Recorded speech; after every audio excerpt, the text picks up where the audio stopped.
With NFL.com analyst Bucky Brooks. So, Bucky, earlier in the week, you floated the idea of the Baltimore Ravens potentially drafting a quarterback and letting Lamar graduate, if you will, college style. Yesterday, head coach John Harbaugh threw a little water on that, guaranteed the Ravens will indeed pick up Lamar's fifth-year option before next week's deadline. So, Bucky, you caused quite a stir with all of this. How do you think tomorrow's draft will impact all of that? Well, look, I think it's really important to understand the premise behind the collegiate model. So the Baltimore Ravens are uniquely positioned to execute what I call the collegiate model when it comes to quarterback.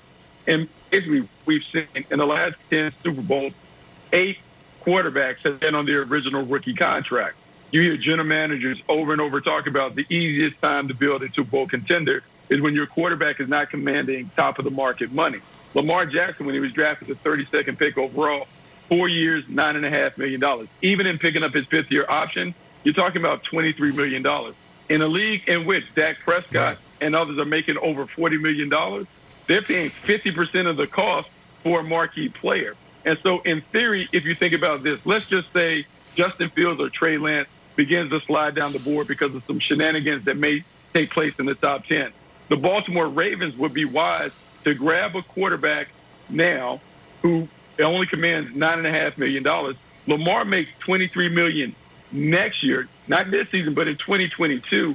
And at that point, if you and Lamar Jackson can't come to terms on a $40 million deal, you can let him go, keep the team intact, and start it all over again with a rookie quarterback. And so when I think about this and I think about the marquee stars that they have on their team, the team will continue to be strong, even though you may take a little step back when you move on from Lamar Jackson, even though I recognize Lamar Jackson's greatness as an MVP. Bucky, when I heard this, like, not Bucky, that's my guy.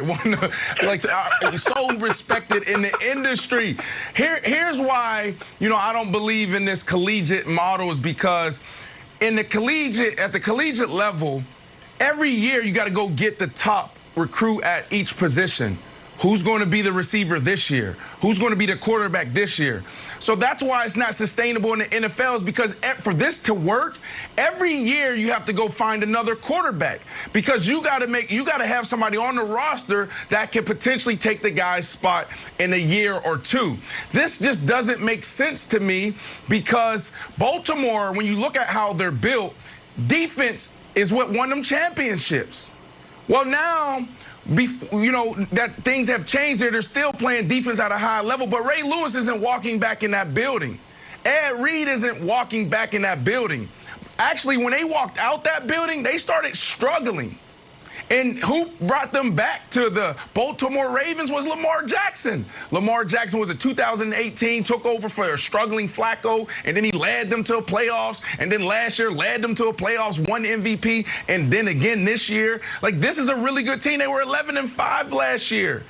Like, the problem to me is Greg Roman. Greg Roman, can you develop an offense that makes sense for this guy, meaning more of the passing game?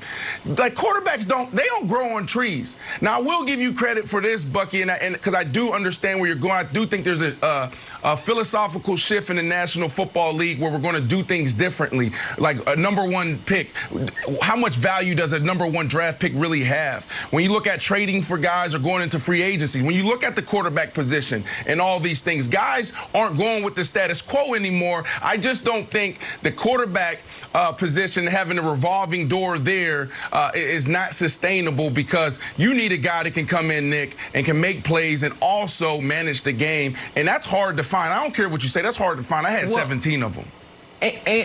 Right. And you need to hit on your first-round pick quarterback, which, as you see from a lot of teams, is very, very difficult. But, Bucky, what you're suggesting here, I actually think is going to happen, but not with this player.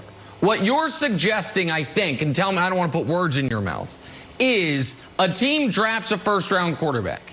He's good, but deep down, the team says, our system is kind of the star. We've put a ton of talent around him, and the moment we have to tear some of that talent away to pay him, he is going to be exposed. a la what I would argue happened to Jared Goff. And he's been successful, and he has massive trade value for us. Because the part you haven't discussed in the Lamar thing, if they were to do it, is if they draft a quarterback this year and then next year, when Lamar's on his 5th-year option, they were to put him on the market, they recoup all those first-round picks and then some. Like, he's worth 3 first-round picks at least. It's the discussion we were having about Deshaun Watson. So what I do think a team eventually will do is exactly what you're saying. Draft a quarterback. Now, he's not Mahomes, so he's not a superstar, and I think Lamar's not Mahomes, but Lamar's a superstar. He's a Matt Stafford, a guy who's good, and he's good, and he's been worth the pick. But the team says to itself, man, if we pay him like he's the best quarterback in the league, we're not going to be able to be good enough. Like, is that kind of, so I guess my question to you is, how much of what you're talking about is specifically Lamar, and how much of it is just holistically that there will be a team that trades a good quarterback so they can reset this cycle? No, I think, Nick, you touch on 2 things, because I think it can be used both ways. We can use Baltimore specifically because if we talk about Baltimore, let's just look at Greg Roman's track record when it comes to Alex Smith, then Colin Kaepernick, even Tyrod Taylor, and now Lamar Jackson. Now, Lamar Jackson has exceeded what those guys did, but I think you can see the graduation plan in terms of how they were able to move on, and the system and the team has been able to be successful in Baltimore and San Francisco. But more specifically, I think it is a holistic view. I believe the team that you really can keep an eye on, let's think about the 4th thing in Cleveland Browns when it comes to their analytical department and Baker Mayfield.